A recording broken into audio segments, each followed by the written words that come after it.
Okay, awesome. So I can get started and introduce Francine to everyone. So Francine is a licensed clinical social worker and family therapist with a deep passion for social justice. She's a bilingual Latina raised in Southern California who's very committed to serving the Latinx community. For the past 20 years, she's worked in a variety of mental health settings with children, youth, and families, including therapeutic nursery school, school-based counseling, outpatient community mental health, and early childhood mental health consultation. She sees her mental health work with clients and communities as avenues for both healing and empowerment, and facilitating intergroup dialogue is an exciting extension of her clinical work, which also seeks to promote individual and system growth. So we welcome to Francine. We're very excited to have you. Emma Tolliver also might be joining us. I'll do a short introduction for her too in case she ends up joining later, but she is a JD candidate at the University of Washington. She graduated from UC Davis, summa cum laude. She's done a lot of work with HRE USA, and her work is primarily engaged with trauma-informed responses to sexual violence, freedom from violence, human rights, and mental health care and equity. So hopefully she'll be joining us. But with that, I will hand it over to Francine, and we can get started with the check-in. And I can share my slides. Great. Thank you so much, Liz, for facilitating. When I heard that, when I was approached to do something that had to do with wellness and mental health and vicarious trauma and social justice work, I really jumped at the chance. So I'm really excited to be here. If you do feel comfortable putting on your camera, I'd love to see your faces. We'll be doing a little bit of check-in just to take our temperature and see how everybody's doing. And since it's a small group, we can really make it, there'll be room for discussion and questions and sharing. So I have training in intergroup dialogue, which is a University of Michigan model in which people are brought together to address all kinds of social justice issues through the power of dialogue. So connection, reflection, listening. So we'll be using some of those tools today as well, which I'm excited to share in this space and learn about you all too. So it looks like most people have renamed themselves if they felt comfortable doing so. And if you want to say where you are or what your role is, um, since there's not very many of us, you can either unmute or you can put in the chat, whatever you're more comfortable with. Just curious. I can kick off. I'm Danny. I'm coming to you guys from Denver. I'm by trade a middle school social studies teacher. I've been doing a lot of the HRE, like TAAS module, and it's been really great. I'm at the University of Arizona getting my master's in human rights practice and got hooked up with this module series, so it's been wonderful. Well, welcome, Danny. Anybody else want to say where you are, who you are? If not, you can put it in the chat or add your pronouns. My name's Corinne. I'm in Tucson. I'm in Danny's cohort at the University of Arizona. Mm. I'm a computer technician at one of our local middle schools. Wonderful. Welcome, Corinne. Thank you. I am Ganzab Jan. I am from Minnesota. I'm instructional designer at college. Wonderful. Welcome, Kenza. Thank you. And I see Mariel put in the chat. Hello. My name's Samantha. I'm not going to turn on my camera just because my camera's not working. Sorry. I am a middle school social studies teacher as well. And I'm also getting my master's in human rights at the University of Arizona. But I do think I'm 1 year under Danny and Corinne. Okay, great. So we have lots of folks studying human rights and from an education background and some tech. Welcome. I see Muriel too is in education. Thank you so much, everybody. We can go to the next slide. So this is just a general agenda. We're going to go through our group expectations and norms. We're going to talk about trauma-informed approaches to human rights. We're going to do some, we're going to talk about some tools and some exercises and probably do one exercise. And think about wellness, integrating wellness, mental wellness, and all around wellness into our human rights work. Very, very important. And then we'll have some evaluation at the end and say goodbye. Next slide. You want to talk about this one, Liz? Perfect. So these are the general outlines we normally, or expectations we have for TAAS here at HRUSA.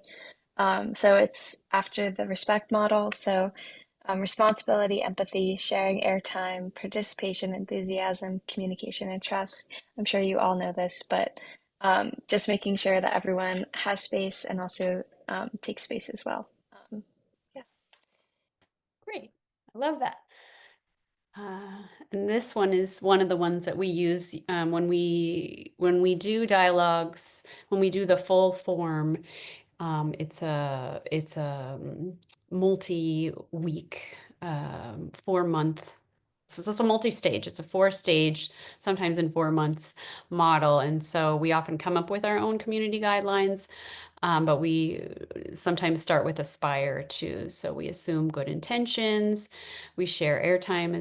Some of these are the same as yours. We practice active listening. We use I statements. So we speak for ourselves only. We don't speak for other groups. We respect confidentiality. So that just means names stay here. If somebody's sharing something personal, and to keep in mind that everyone's an expert in their own experience. I see Emma's here. Hi, Emma. Hi.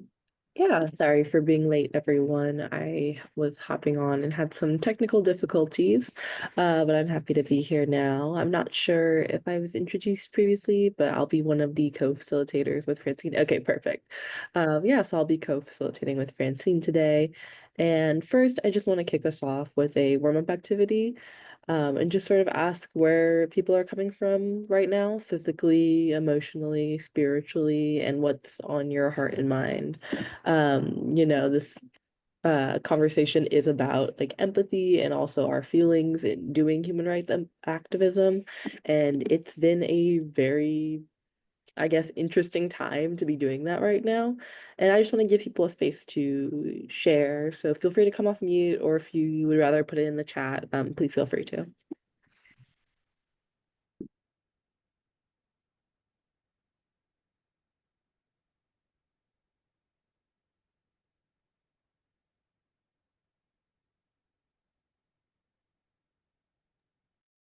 Can go.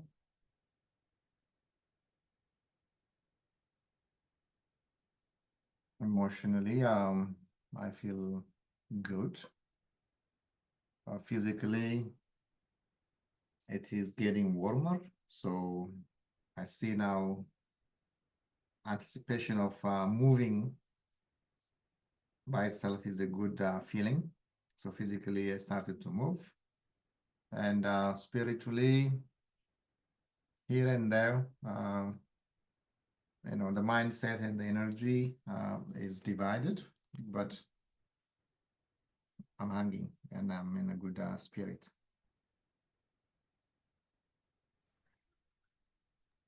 Thank you for sharing. Yeah, we really appreciate you, opening up to the group. And I also appreciate what Myra wrote in the chat. Yeah, welcome to the call and thank you for sharing what you've been going through. Does anyone else want to share sort of a response to this warm-up activity?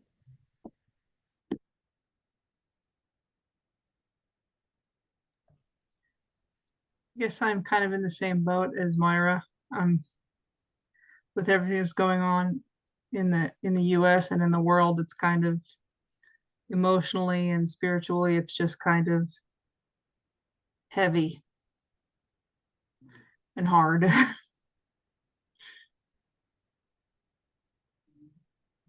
Yeah, hearing that sentiment a lot. Thank you for sharing. And I saw what Maria wrote in the chat as well, which seems similar. So yeah, just thank you guys for sharing and being open right now.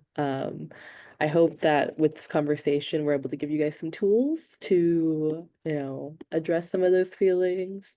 Um, Today, we're not going to solve all the issues in the world, but hopefully we'll give you guys some language and some resources to make the day to day and to make a being in this work more manageable and so that you can have, focus on your wellness as well.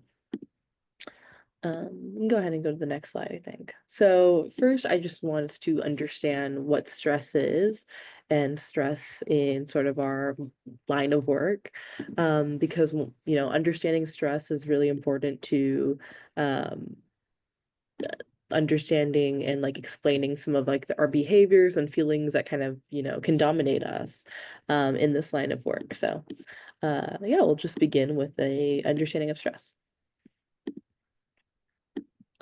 So the first thing I want to show you guys is this graph that is the Yerkes-Dodson model, or the Yerkes-Dodson law, which is modeled here. You'll notice on the y-axis there is performance, and on the x-axis there's stress. And basically what this model holds is that some, degree of stress is good for us because we need some stress to be able to perform or function. If there's too little stress, you're not alert, you're kind of in this sleep corner in the bottom. So it leads to like less than optimum job performance and functioning. So there's a level of stress that actually takes us to like an optimal level of arousal where you'll be efficient and effective in job performance and functioning. And you can think of this stress in the terms of like human rights work as like the thing that gets you to do the work that you do. However, if stress levels get too high, we become overwhelmed and we kind of lose the ability to do work at an optimal level. You start losing access to the skills and knowledge that you normally have that keep job performance and functioning at a high level, because you're sort of in like a more crisis, disorganized anxiety mode. As you can see, the graph kind of curves down after a while, after reaching a certain point of stress.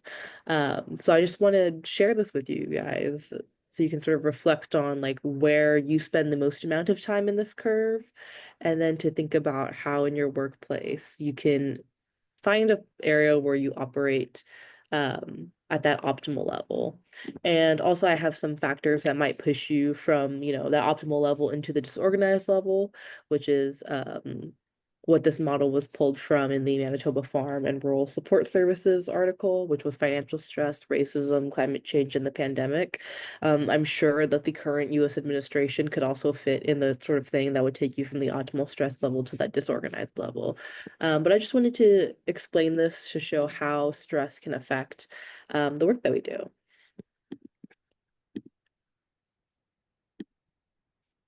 Next, understanding that part of stress, we can handle stress with enough resources. And sort of the thing that takes you from being at an optimal level of stress to a disorganized, anxious level of stress that feels overwhelming is your level of resource. So when the perceived stressor is high, but your perceived resources are also high, you feel like you can handle things. But when the perceived stressor is high and the perceived resources are low, that's when things start to feel overwhelming, that you can't address the issues that you're experiencing, and when that stress starts to take you out of the optimal phase. You might have experienced this before if you've ever had a bad day and then you come home and like one small thing happens, but that's sort of the thing that sets you off. That's the idea of that was the that was your stressor and your resources were not there. So that's sort of why it pushed you over to the edge into feeling that you had this overwhelming threat. So I just wanted to share that model so that way you guys could see and sort of think about how to gain those resources to be able to address the stressors that you experience. So now that we've talked about stress, I just want you guys to take a moment to sort of notice what like body sensations and emotions and thoughts are you're having right now. And I wanted to ask what's rising up for you right now as we're talking about stress, which I don't know if that was like initially what you thought this conversation was going to be about, but I sort of want to start us off with thinking about stress because that's actually how we um, think about burnout and how we are able to address our feelings in this work.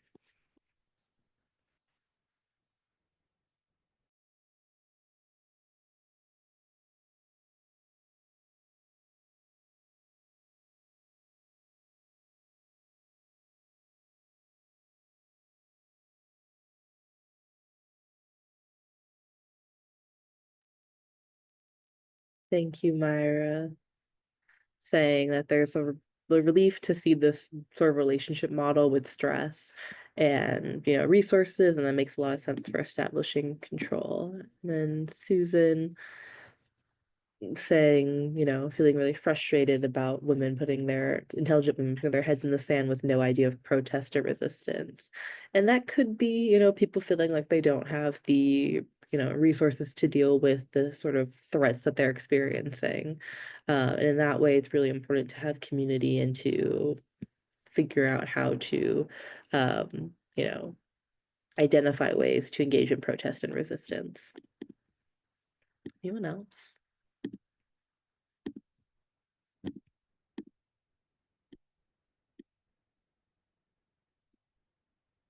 Okay, I'm gonna kick us over to Francine to talk a little bit about how we can create a toolkit to address these sort of issues that we just talked about and like how we can address some of our stress in the workplace.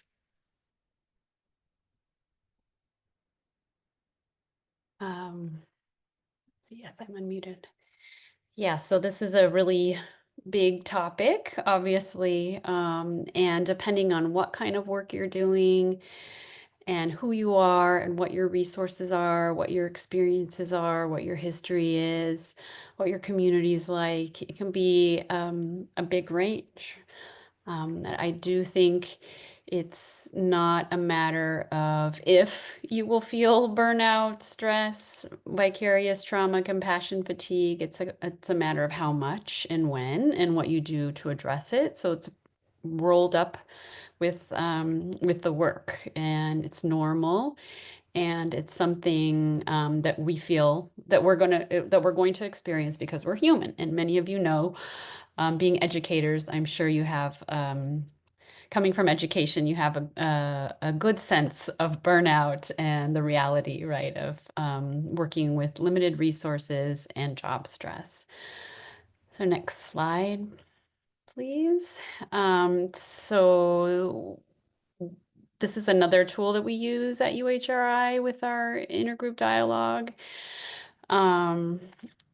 Is thinking about being in a brave space. And we use this when we're introducing dialogue and when we're trying to get folks to connect and communicate. And I do think it is useful to use it to think about using it in your work or in any kind of challenging situation, your human rights work, your personal work, whatever whatever you're engaged in. We want to Many times we talk about spaces being safe or unsafe, and safety is of course important, but maybe you've heard about courageous conversations. What we want is growth, right? And if we want growth, then we need to be in a brave space. So that's that middle yellow space. So that we're not, so that there is some learning and growth there. We don't want to be in our panic zone, because that's oversharing, or it's when our coping strategies are overwhelmed and we're not going to be able to learn and grow. But thinking about when and how you might be able to create a brave space for yourself so that you're learning and growing and you have that kind of learning edge. And these are some tips for staying in that space if you're in some kind of challenge, I guess. So just wanted to throw that out there. That's a brave space from Courageous Conversations. Next slide. This is yours, Emma. Yeah. I also want to talk about the tool of sort of soothing your survival brain. So, like the Yerkes Dobson model showed, you can get to that point where you're feeling this like overwhelming threat, state of disorganization, state of anxiety. So if you realize that you're, have reached that point, I just want to give you guys some tips to sort of cope with that, like when you realize you're there. So the first step is to recognize that you're there. So becoming aware of what your threat signals are. Maybe when you're feeling really stressed or disorganized, there are certain ways it manifests. So recognizing what those threat signals are and how to recognize a fear response in others. So seeing how other people work um, in your workspace, and then just knowing that aggravating behavior is a cause for pause. So being able to take a moment to just sort of acknowledge what's happening right now. Um, for your second step, I would recommend relaxing. So if possible, using a grounding technique, which we'll go into a couple of those, to soothe your survival brain or to help someone else. When threats are constant, this may be unrealistic, which is unfortunately how I would probably describe what's going on in the current administration is like sort of a series of constant threats. But this might be helpful, in terms of like moment to moment. And then the third step, just sort of reflecting on what happened, what happened to you, what happened to the people that you're interacting with in the workplace, what is happening here, what is the need behind the behavior, why is sort of like your threat signals or like overwhelming threat being like occurring, and then how can you respond to the need that you're experiencing.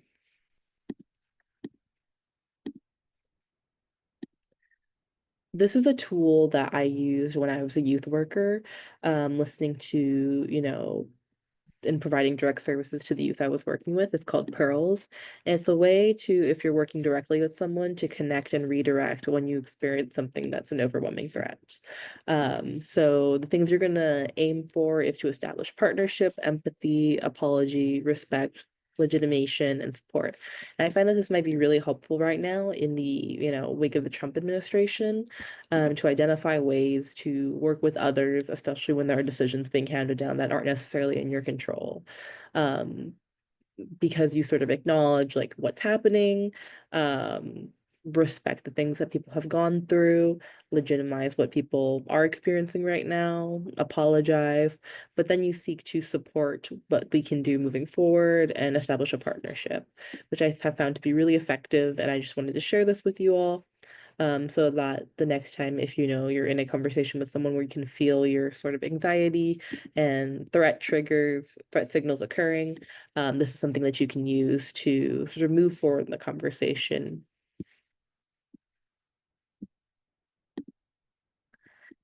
And then we'll talk about some other like grounding techniques, but I just wanted to open up the floor to the group and ask what coping skills or strategies have you used to help you deal with stress and trauma. Maybe you have some insight that would be helpful for the group to know at this point. Emma, what would you think about going to the gallery and closing the slide for this one? That sounds good. I think Elizabeth is the one going through the PowerPoint. Yes. Yeah, Okay, I want to make perfect. sure that That works. good? Slide. Yeah.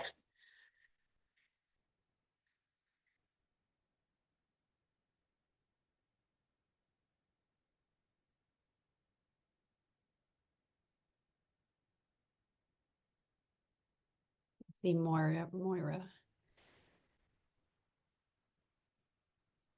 added journaling on a personal level and in workspace, peer supervision time to process.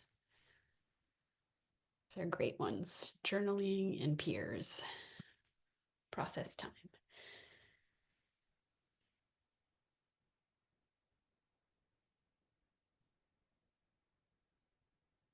Danny said anything outdoors and journaling.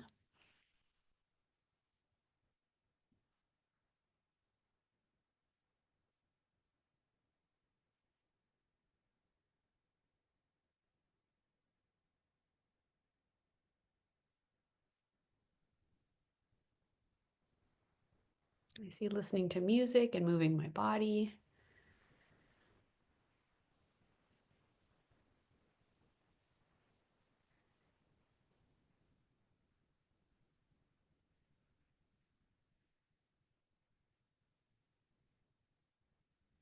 Francine, do you have a response to this question on what coping skills and strategies you have to deal with stress For myself, for personally, yourself? yeah, I do. Yeah. I mean, all of these things. There was a time when I did a lot of journaling.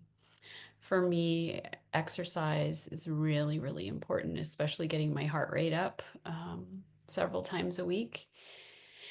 And community, friends, people to talk to,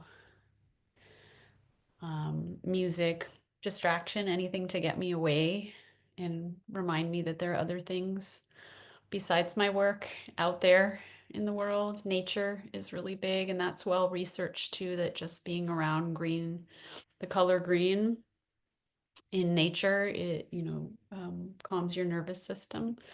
So I love nature time. How about you, Emma? I, especially in when you're in the workspace, I do a lot of deep breathing. I want to share with everyone that when you do deep breathing, it actually activates your parasympathetic nervous system and helps calm you down. Like it has a biological reaction. There's a biological effect when you take deep breaths. When I was younger, like when I would get upset, my mom would tell me to take deep breaths, and I'd be like, no. But there was actually a science to saying that when you take, slow breaths out through your mouth and slow breaths in through your nose, it actually allows the body to metabolize your stress arousal. So, if, I only have a moment, a quick minute or two to step out, that's usually what I'll do. And I would really encourage other people to do so as well, because it's a science-backed way of, soothing your parasympathetic nervous system.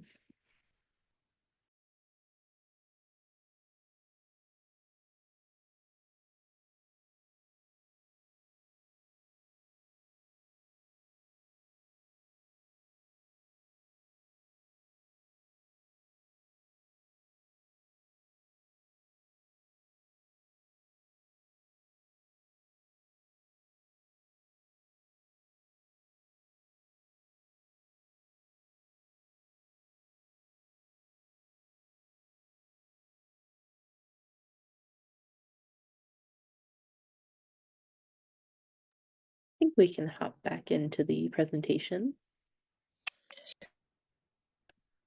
Thanks, Elizabeth.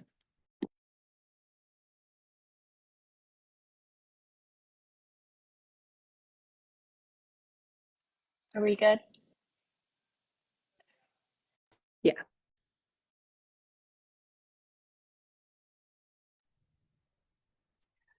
Okay, so many of you have already named these, but this slide may look very general, but sometimes the most general basic things are the hardest to do, and they're the things that can get us the most bang for our buck. So really thinking about these as an important base for your work, right? Are you generally taking care of yourself? Do you sleep enough? Do you eat well, right? Do you exercise? And these things are so in as a part of our culture now, I feel, health and wellness and all of that. But how are you doing with them? And are you really doing them?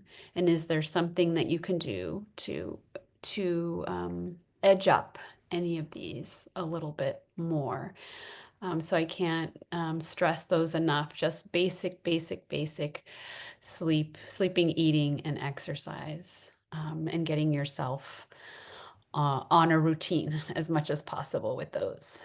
So taking care of your body and taking care of your mind. So being aware of how you're thinking. What are you thinking?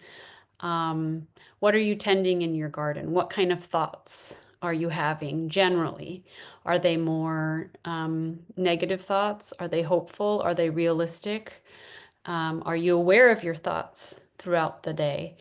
And what kind of garden do you want to have? Do you want to tend a garden that is healthy and has optimism, of course, doesn't discount challenge or reality of what's going on?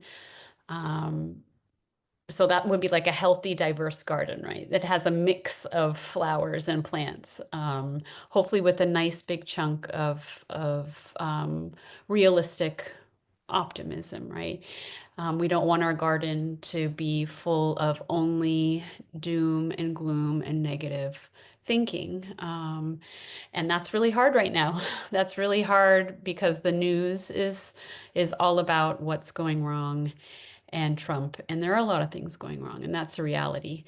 And when we are working with marginalized or oppressed populations, we can forget, we're sort of in that zone all the time, and we can forget what's outside of that space. So just tending to the thoughts in your mind.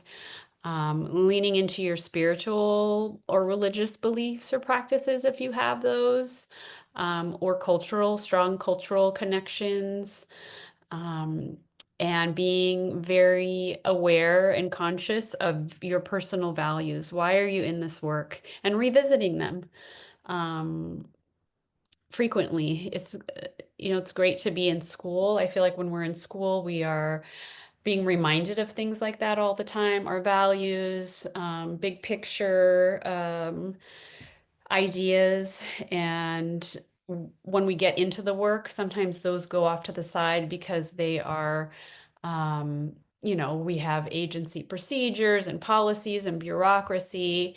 And so really making sure when you're out in the work world that you're grounding yourself in your values or your beliefs and what got you into this work. I know some folks that have like a manifesto or their values, or their reason for being in the job posted somewhere where they can see them, whether it's a visual reminder or a written reminder, but really keeping those rooted in your mind regularly. And then the heart piece is of course, our feelings and how we take care of them. And it's really important to get support, to be and work in a place where you have support, if at all possible. And if you don't there, then outside of work, finding that, building community, using your peers, your family, your colleagues, and practicing self-compassion. So maybe some of you are familiar with self-compassion, but there's a whole research space now. So this comes from some of it comes from old Buddhist practices that are now being researched and packaged as models that are useful day to day, and they have a science backing. So there's a whole class that you can take on mindful self-compassion and a whole website that has been well researched, right? So practices that have been taken from Buddhism and I imagine other old philosophies that that have a research backing. So we'll do one of those at the end, but being very gentle to yourself, right? Many times we get into our work because we have great compassion for the people that we are trying to help. Are we using that same compassion with ourselves day to day, right?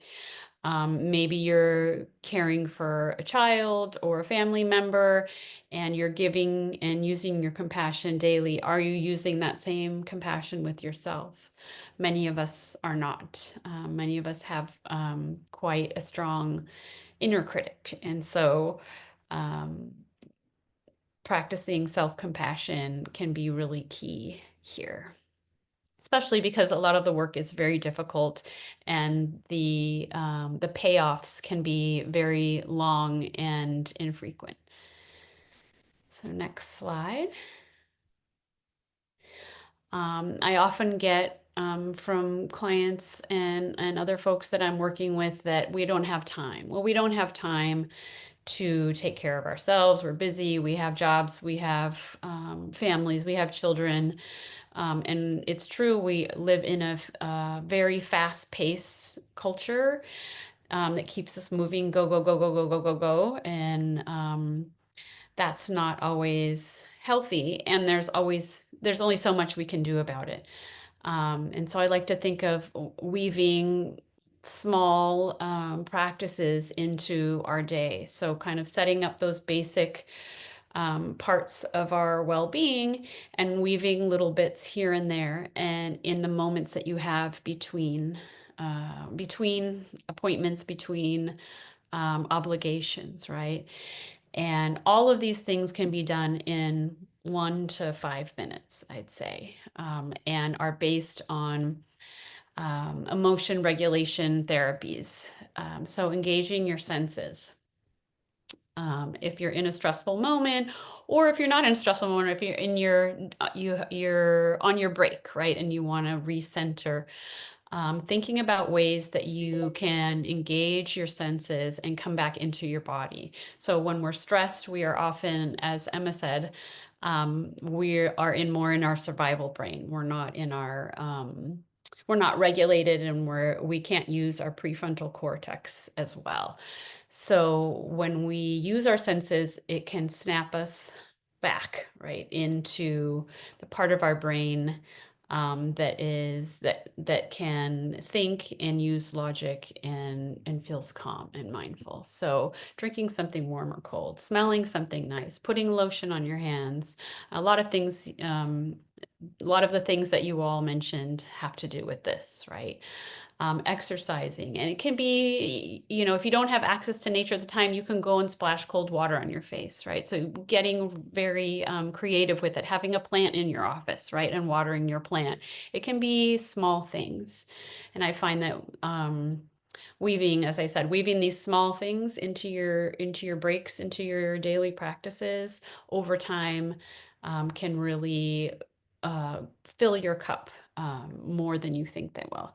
So centering yourself, we talked about breathing and why that's important. Feeling your feet on the ground. So really centering yourself, whether it's your sit bones on the chair or your feet on the ground. Looking for a mindful moment, even if it's just oh, wow, look at that picture on my wall just for 30 seconds, right? Just focusing. I see that picture on the wall.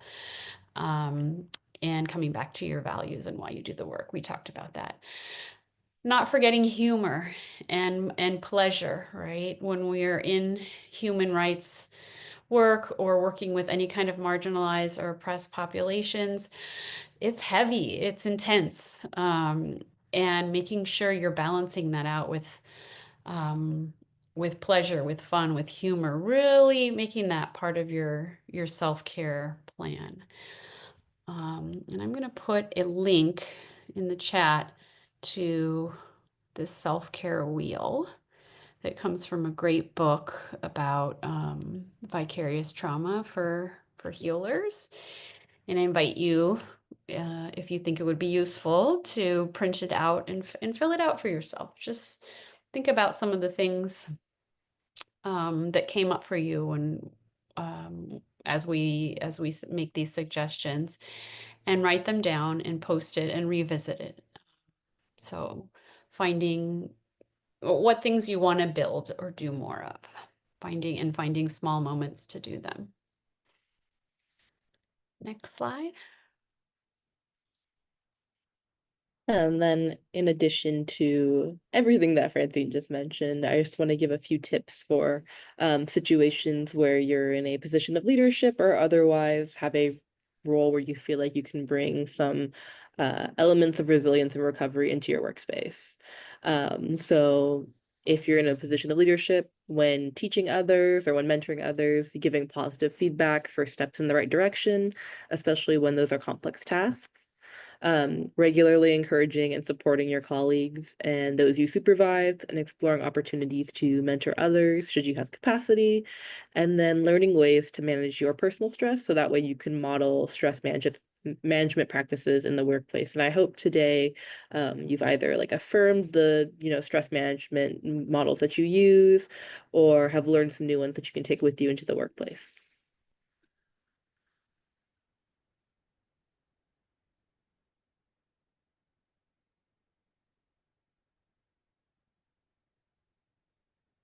I found this quote that is attributed to Preston Norton. Hope is an act of resistance. And I've been thinking a lot about hope the last, 5 years, but especially since the election, and just wanted to hear from others. What does this mean to you? Hope is an act of resistance.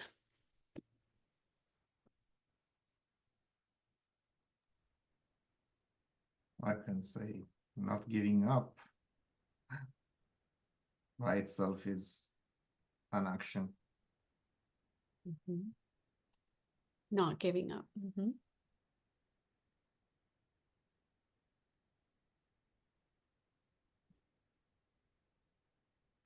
I see Moira says believing it can be better and acting for that change.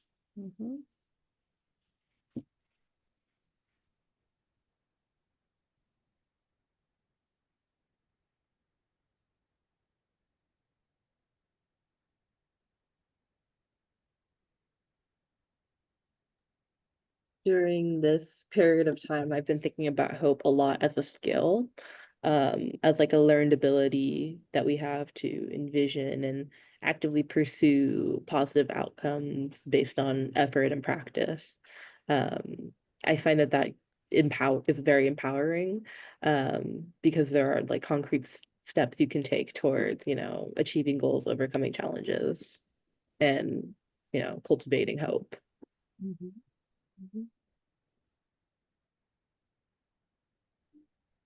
Hope can spread. I love that. I can come with a contradictory thing. I participate in a union. So when I was going for negotiation team, we were hoping to get something, but all of a sudden things have changed. The state is talking about a budget deficit, and members who elected you think that you will bring at least COLA or some across increase, and you cannot give them a hope. The reality is there, but you cannot also say, we are not going to push. So knowing that the push is not going to be fruitful, I was just like, oh, that's, I don't want to give you a hope when you are asking me about something, but there is some action from my side. That's the only thing I can do, kind of thing.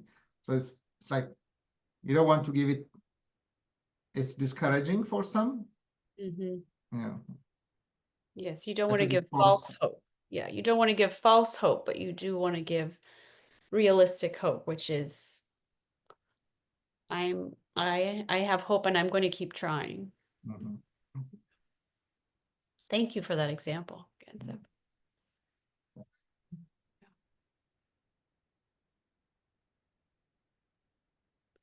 I like that kind of connects to Corinne's contagion factor, right? So hope is something between people and in relationships, and it's also something internal, as Emma said. right? Something that you can cultivate and hold on to for yourself.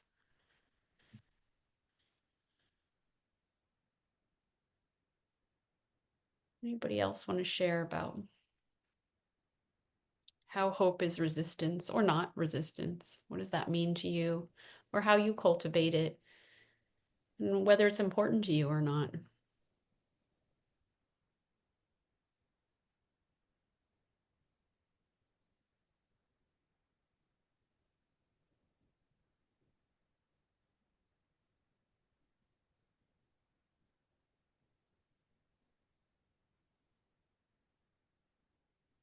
Sometimes I think it's something that no one can take from me. No one.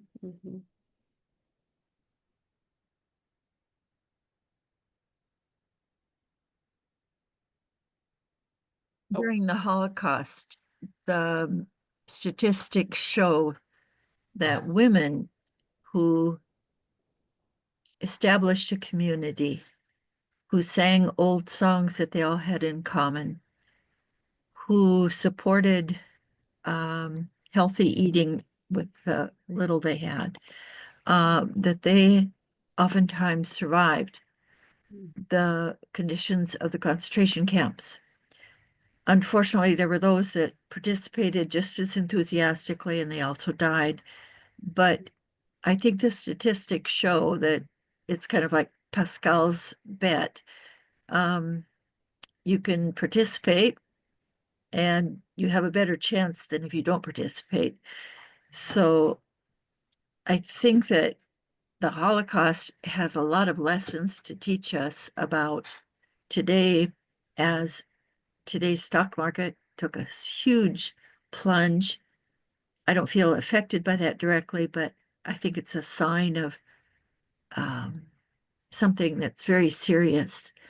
And the lies and the fact checks of Tuesday's State of the Union message, we can't put our head in the sand. And too many people did it during the Holocaust and during the war.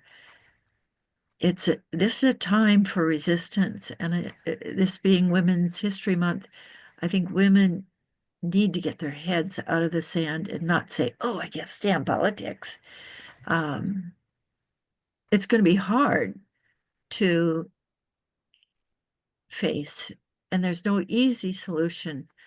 But I think that women have to face forward with a sense of support for each other and protect children.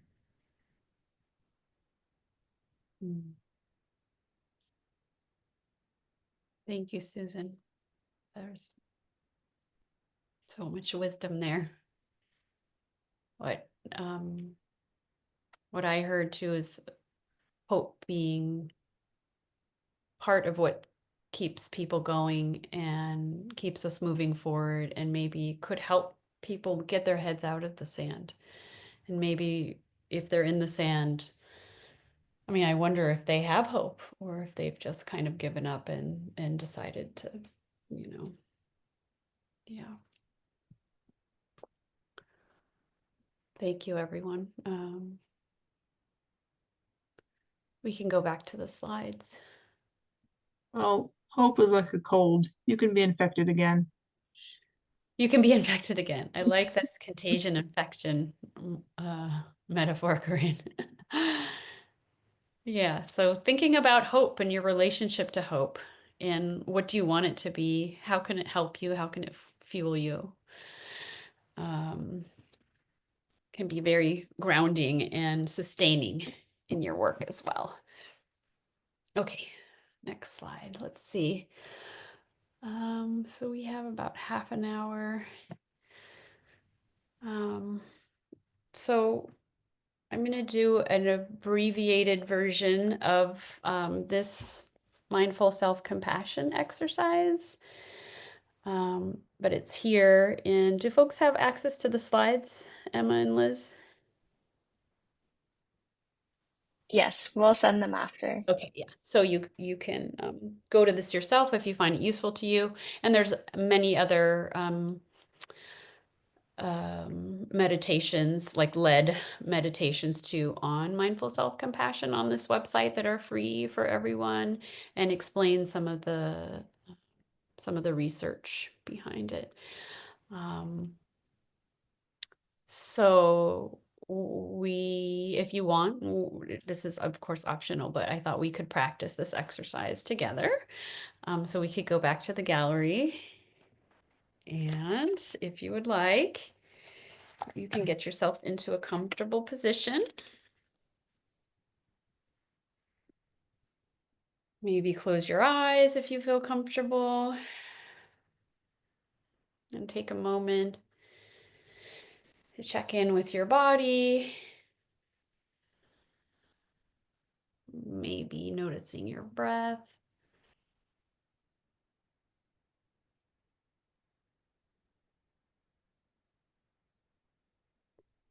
Just accepting and noticing where you are right now without judgment.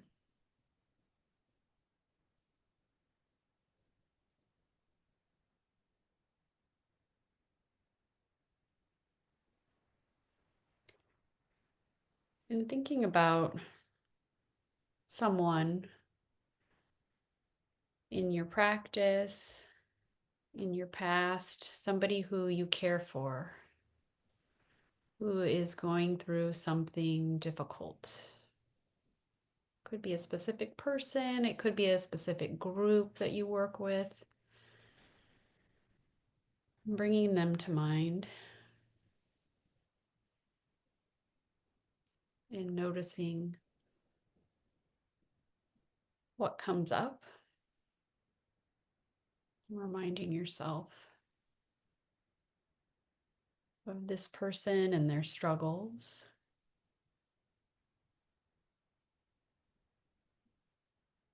And the challenges that you feel in working with them.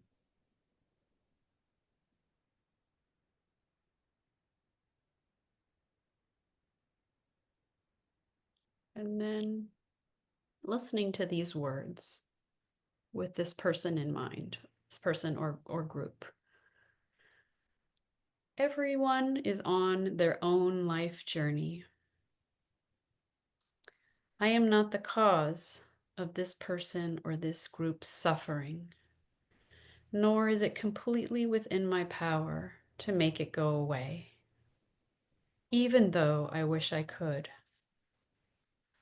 Moments like these are difficult to bear, and yet I will try to help if I can.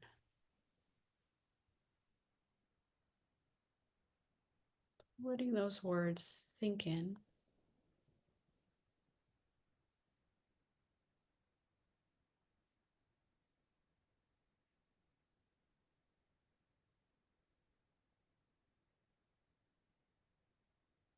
Coming back to your breath.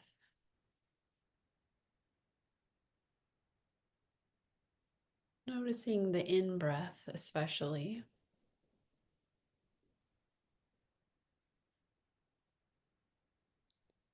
And as you breathe in, think of your breath as nurturing compassion for yourself. So your breath bringing well-being and compassion for yourself in this challenging situation with this person or people you're trying to help. Maybe imagining a golden light, breathing in a golden light that spreads wellness all over your body.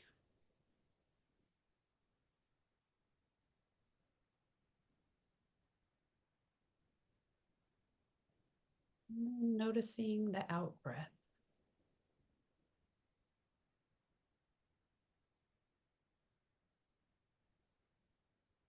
With that out breath, sending compassion to the person or people you are trying to help. Every out breath maybe is also golden light and compassion for those people or person, and then bringing them together. In breath is compassion for you and yourself and your work, and your out breath is compassion for the person or people you're trying to help. So in breath for you and out breath for them, one for you and one for them at your own pace.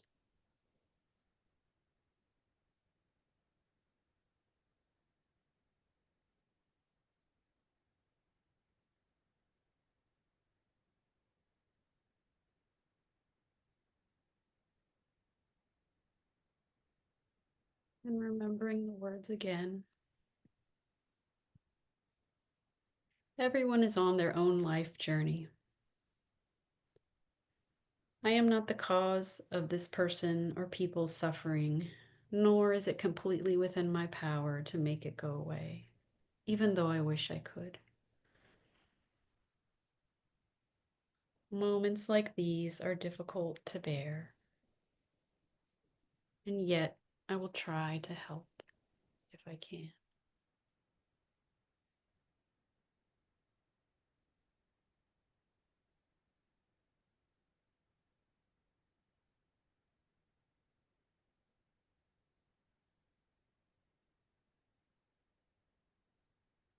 Ready? You can open your eyes if they're not open.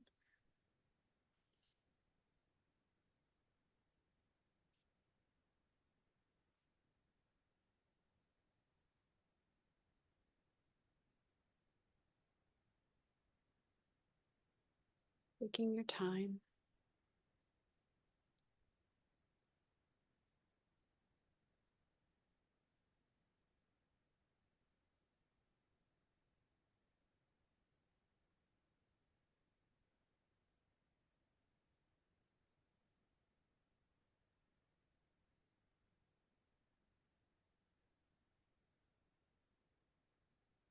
And sometimes we get very caught up in the suffering of others and the people we're trying to help. I like that practice because it's a little bit more balance. It's something for us and something for them.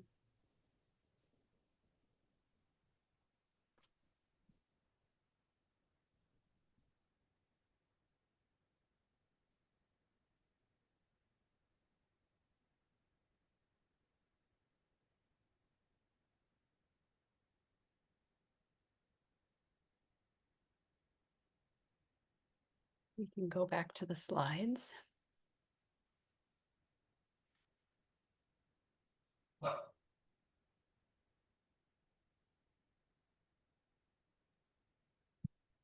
And just building off of that, I just want to reiterate something that Francine alluded to earlier, which is what we pay attention to grows.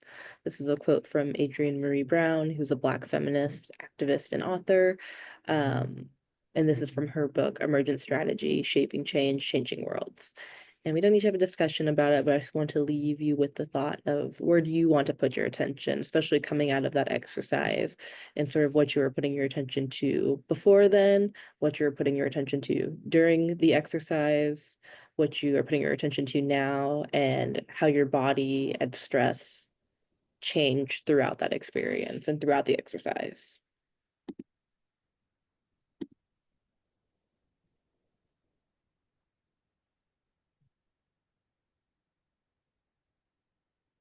And then here's another sort of grounding tool called the 5, 4, 3, 2, 1. which is just 5 things you can see, 4 things you can touch, 3 things you can hear, 2 things you can smell, and 1 thing you can taste. And grounding techniques sometimes might not always be available, but this is one that no matter where you're at, you should be able to shift your attention to sort of regulate your body. So I wanted to leave this with you all. To have this self-soothing technique should you need it. Like I said, it's pretty easy to remember, just 5, 4, 3, 2, 1, and going through your senses. And when you take a few moments to just sort of concentrate on your senses, you can quickly and efficiently shift your focus. Um, so I will just leave you with that tool. It's something that you know you have in your toolkit now, something that you can rely on if need be. And then finally, I just want to really leave you with some reflections at the, sort of end of that exercise and end of what we've been talking about today. Um, Individually, I'd love to know like what nourishes and inspires you in your work. We're going to pay attention to, the things that, keep us committed to this work, that are inspirational, that are nourishing. As for your interpersonal, how do you support and get support from others in this work? And what does your team do well? And then organizational, what are your organization strengths? I think we have a couple discussion questions at the end, so I'll just leave this sort of, this could be a journaling prompt, or this could be something, for you to individually sort of reflect on or discuss with others in your workplace and in your interpersonal lives. And yeah, we have 2 discussion questions to sort of end our presentation. And the first discussion question, I just want to know what, behavior do you feel inspired you today um, at to do what powerful behavior do you feel inspired to do today, either at work or away from work to act from a mindful and empathetic perspective. So hopefully you were able to take something away from what Francine and I shared today, and I'd love to know what that is.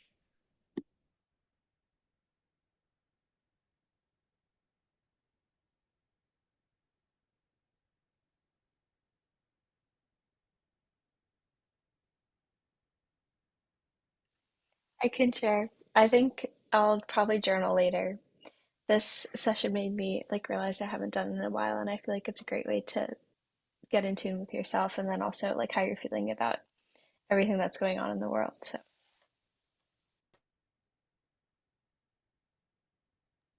Thanks for sharing, Liz.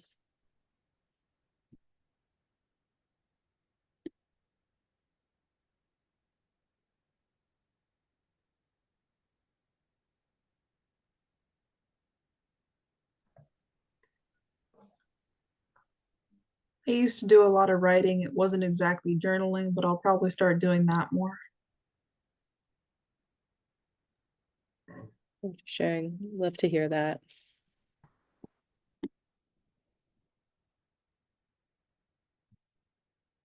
I'm losing focus and due to sleep imbalance. I'll try to work on that. Much of self-oriented. Yeah, it's really important to take care of yourself. I hope you're able to, I hope you feel inspired to do that. I saw Myra put in the chat. Oh, yes, that, the self-compassion mindfulness exercise is really helpful, and that reminded her of her need to do more meditation. That's great to hear. I'm glad it was helpful. Thank you for sharing.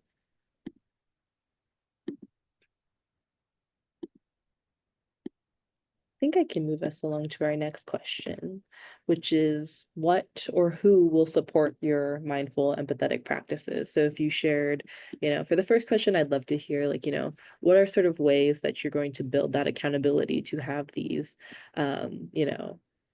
in, your routines and as something that you can, a practice you can carry forward after this.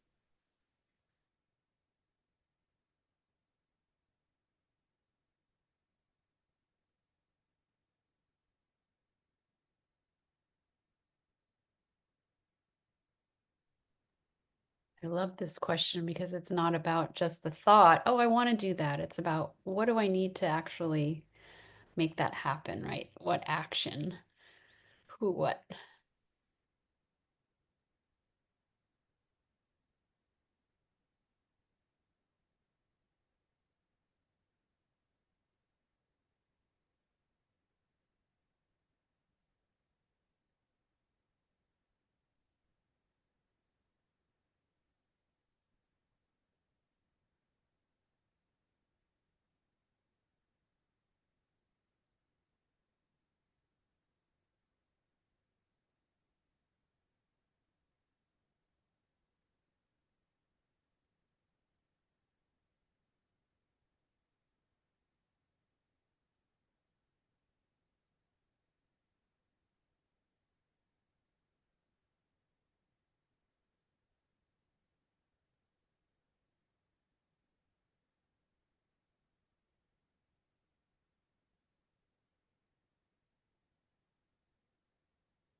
No one wants to share. I can just share some strategies, and this could include using like a habit tracker to sort of check what days, you do a task or you do a practice, and then to sort of see what were like, your feelings on those days, and to see if there's a correlation there between like the practice and your mood, to see if it's something that you should continue doing. And, there's habit trackers available, like free, templates online, so really easy to use and to sort of, see there. There's also, you could, try to identify like an accountability buddy and someone to talk to about, whether you're engaging in these practices, how you're engaging in them, how often, and whether you're finding that they're supporting your, you know, desires and your goals. And with that, I think that's the end of this discussion and the end of our presentation. Francine, do you have anything you want to add? No, just be gentle with yourself in this work and as you are working towards better self-care. I just I don't want to know. thank everyone for coming and, for taking the time on a Monday evening to, chat with us and, invest in yourself in this way. I think it's really important for this line of work. And I cut you off, Francine. I'm so sorry. Oh, that's okay. I was just thinking if we had a little extra time, we have until 5:30, right? If anybody had any specific questions or anything that wasn't covered or anything that you wanted to share. Well, the feeling of being overwhelmed by the daily news is just amazing. Mhm. Every day there's reports of lack of civil rights. Today, NPR had a report on ICE showing up on Columbia University's campus and deporting someone for protesting in the debate between Israel and Palestine. Freedom of speech is really being threatened right now. Mhm. And the freedom of the press has been already attacked. Um, we've got all the signs of fascism, all of them. Mhm. During the Trump first term, I would dread getting up in the morning and hearing the voice of Trump. Now it isn't the voice, it's the action that he and Elon Musk are, the actions that they're taking. It's amazing. Mhm. I feel comfort, though, in Bernie Sanders. He seems to speak so clearly to my mentality. And Elizabeth Warren.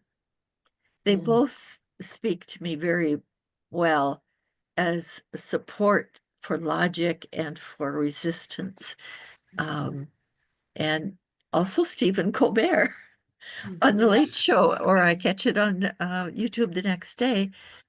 Sometimes within the first minute of the show, their fake news reports make me laugh out loud, which is a support. Mhm. And they hit the nail on the head, as well as Saturday Night Live, also in their first 5 minutes. They have a way of creating levity out of really serious topics. And I'm grateful for the writers and for the comedians. And I think that during Trump's era previously, it was our journalists and our comedians who helped us survive. Yeah. I know a lot of the teachers at my work will point out that politics are supposed to be boring. That all of this is wrong. They're supposed to be boring. It's not supposed to be this easy to make fun of things. Mhm. And I hope that soon we return to a day of boring politics. Mhm. Mhm. Interesting. You mentioned Suzanne, yeah? Mhm.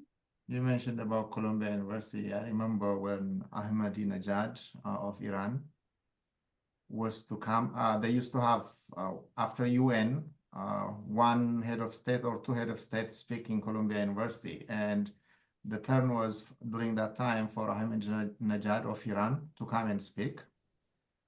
And there was a lot of demonstration to ban him and so on. A lot of things happening in the campus, police, security.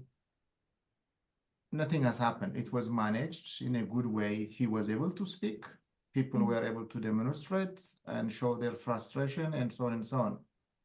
And later on last year, I was in Chicago for labor notes, and I heard that the students who were demonstrating on an issue were taken out to prison because the campus president themselves called the cops to come and arrest them. It's like, how are we flipping? And then the same thing, the same, it's not only about the leadership, it's not about also the event happening, it's how the whole society has shifted in a few years' time. Makes me feel it's like, what's happening? Are we in the right track as a society?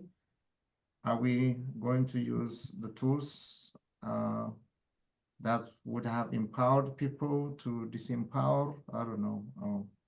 I have a confused Mhm. feeling in that Good regard. reason. Yeah. What I hear in the three of yours comments is the importance of getting a different perspective, taking that perspective, whether it's humor that gets you there or other people's comments, but kind of, I imagine, sort of zooming up and looking at it in the big picture, right? Using history. And that's something that, thank you for sharing those, because that's something that I think I've been doing, but I didn't have a word for it, right? But it's sort Well, of really, it's kind of interesting. It was Jon Stewart back when he was on the Daily Show that first got me interested in politics in the first place. Mhm. 'Cause he's out there making fun of politicians Yeah. doing something stupid. And it's like, well, that can't be what actually happened. Oh no, that's what actually happened.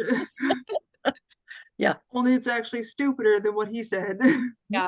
Mhm. And he helps you step out of it and look at it from Yeah. outside so that you're not as overwhelmed, right? As when you're inside of it and you're listening to the news. So that's what's helping me too, like thinking about, my mom is from Peru, and there were a lot of military coups and just a lot of problems. And so she immigrated here. And I remember thinking, wow, military coups, fascism, that's never going to happen here. Oh, And yet, here we are, and this is, part of But eggs will be cheap, humanity. right? What? But eggs will be cheap, right? Oh wait, and gas. Yeah, maybe. Yeah. and your $30 omelet. Mhm. Yeah. Mhm.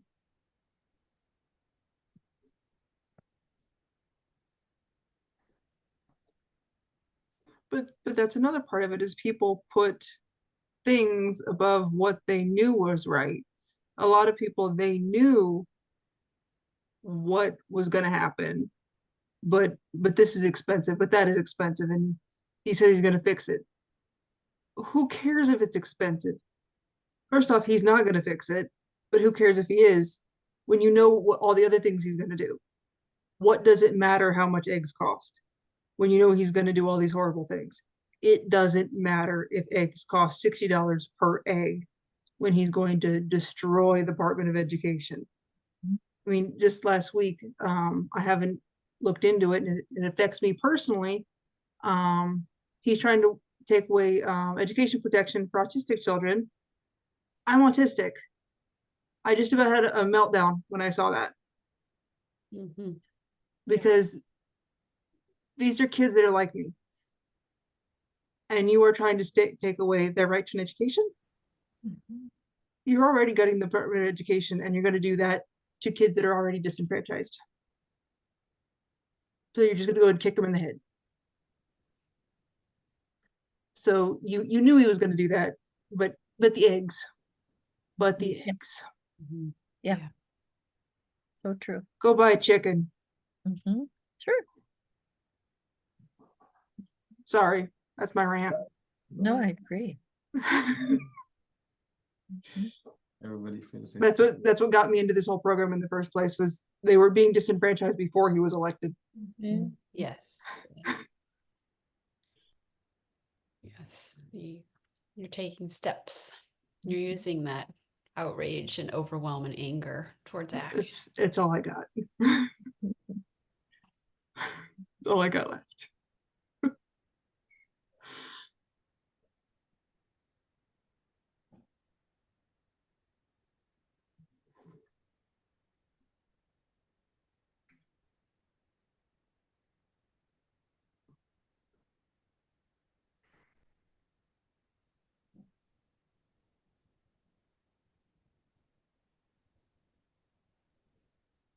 The day before, I had one student who somehow she started to step into our suit.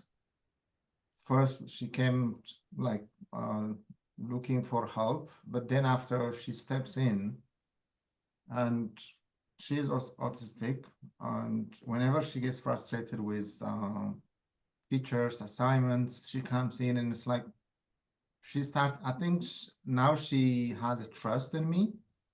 She comes and ventilates and then leave.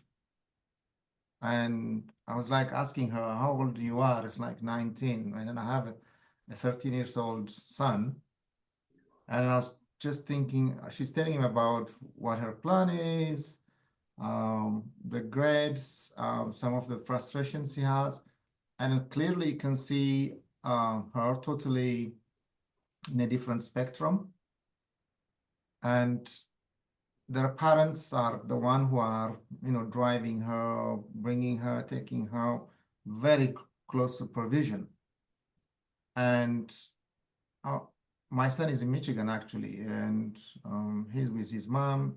He's 13. He has a chance to get a good support. At the same time, he's able to maneuver, even if he's 13.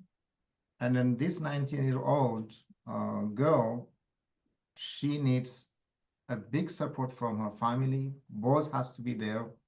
And it's very difficult. I was observing that thing, and then it just hitting me, like what type of support is going to be taken away from these kids, especially if they take out funding from the federal government through those.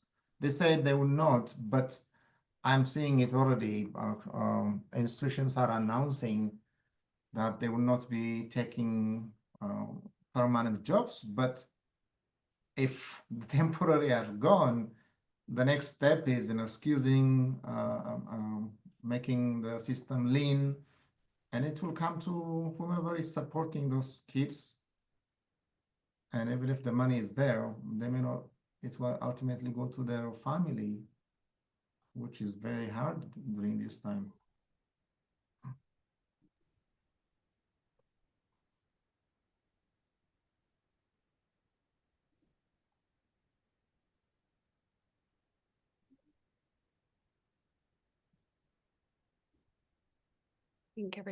Thank you all for sharing.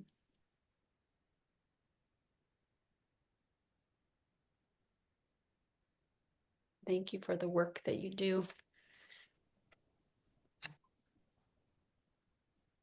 I'm just about out of time.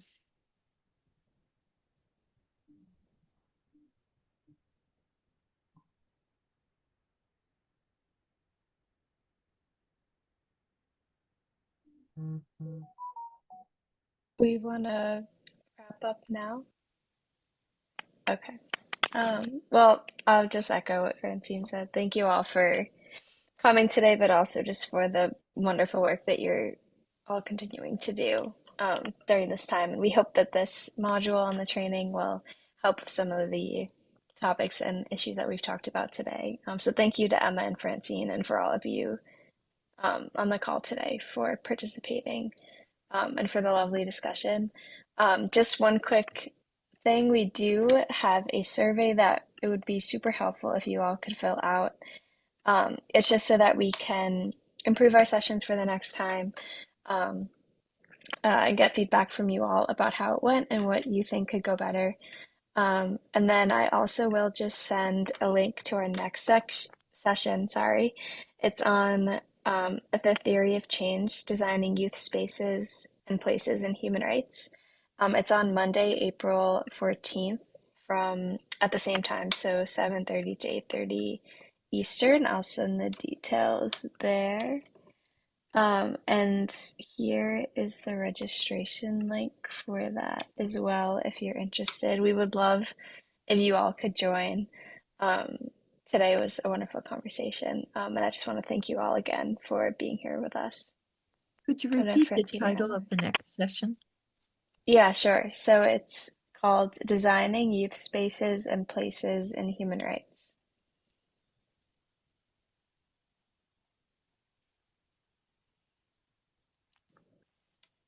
Thank you.